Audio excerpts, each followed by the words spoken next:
পৃথিবীতে সমাজ, সংস্কৃতি, ঐতিহ্য, ইসলাম কালচার এবং অন্যান্য যে কোনো দিক থেকে সবচেয়ে বৈচিত্র্যময় দেশ হচ্ছে ভারত।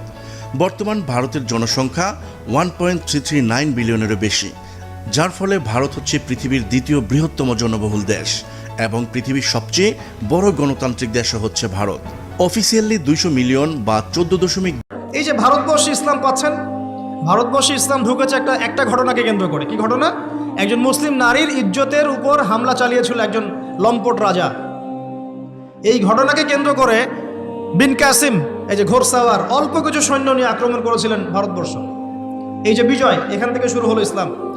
তারও আগে এই যে চিটাগাং আছেন, চিটাগাং, চট্টগ্রাম, এই চিটাগাং রোড দিয়ে, এই পোর্ট দিয়ে আরবরা বাণিজ্য করত। ওই দিক দিয়ে ইসলাম ঢুকেছে একদিক দিয়ে। আবার সুফি পীর মাশায়েখরা ছিলেন, তারা এখানে ইসলাম প্রচার করেছেন। তিনভাবে ইসলাম ঢুকেছে উপমহাদেশে। ইসলাম পেতেন না এগুলো তো।